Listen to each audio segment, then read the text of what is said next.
Good morning and welcome to the M&A Forum. Whether you're looking to sell your business or grow through acquisition, I'm confident that you'll come away from this morning's program with some great ideas that you can immediately apply to your own situation. Coordinating all of these fantastic presenters took a great deal of planning and was made possible with the support of our partners. They include Bank Mutual, Schenck M&A Solutions, Reinhardt Berner Van Duren, and event partners Tech and WMEP. In our program, A.O. Smith Chairman and CEO Ajita Rajendra will take you through the transformation of this 143-year-old company and discuss the critical role acquisitions made in creating A.O. Smith of today. We are looking for some major things. We are looking for value creation. And we want to make sure that we see a path in returning our cost of capital within the first 3 years. We look for a risk-adjusted internal rate of return. So if you're doing an acquisition in China or India or South Africa versus North America, there is a difference in terms of how we look at it.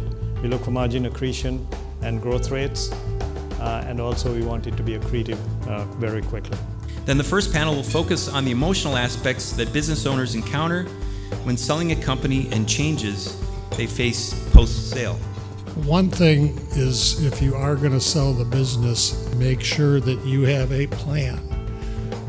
Not jumping completely into the water, not jumping completely out, but that you have an idea of what is going to fill your time, because it's been your life, and now that part of your life is gone. And how we communicated is I didn't communicate it to anybody. I went to one of these seminars about 5 years into the business and said, don't tell anybody, because 90% of these deals collapsed. To this day, I never even did a press release on the sale of the business that I sold it. I think emotionally, I don't know if you're ever really emotionally ready to sell a business. The hard stuff is building a business, getting customers, competing. That's the hard part. The easy part of the business should be able to, to keep score. Us PE guys aren't that smart, and we can be fooled very easily. And so it's, if you answer questions well and have all the information at hand, you immediately think this is a well-run business. And I think that's something, and that would be, getting help from, investment bankers, your accountant, your attorneys. Really important going in, get a lot of advice so that you're ready to go. So spend time professionalizing the business, figure out what the right price is, write that number down, and be disciplined about not moving ahead with the sale if the ultimate number comes in less. You can always live to fight another day, but once you sell it, it's irreversible. Just because you put a lot of time and energy into it, don't compromise. We're going to do something a little bit different on this panel. We're going to talk about exit options for business owners, but we're going to do it in a case study format.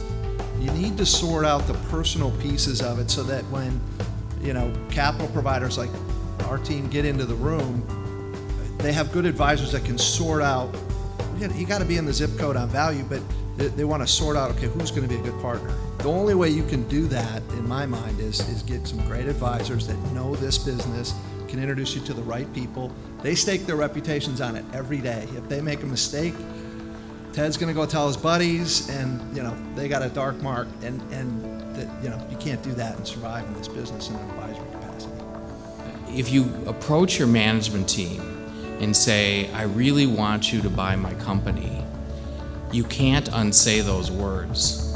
And if the management team isn't able to pull it off, or the concept of taking paper back, which is what you will need to do if you sell to management, isn't appealing to you, you may have created a huge problem if you end up going down the path with a strategic buyer or with a private equity firm. Now, another option that we've just recently gotten into exploring based on an acquisition we're trying to make is that he could sell his company to an existing ESOP instead of creating his own ESOP. It's a lot of work to create an ESOP. You could sell to an existing ESOP, because ESOPs, many of them become acquisitive, because if you're an S-Corp ESOP, your taxes are all deferred. So there's tremendous cash flow in these businesses, and you need to put it to work. The program then continues with 3 concurrent breakout sessions. The session called Driving Value Through Price and Structure will be held right here in the ballroom. The 2 other sessions, the nuts and bolts of buying a business and run it to sell it, will be right across the hall. So thanks again for coming. Have a great day and enjoy the rest of the sessions. Thanks.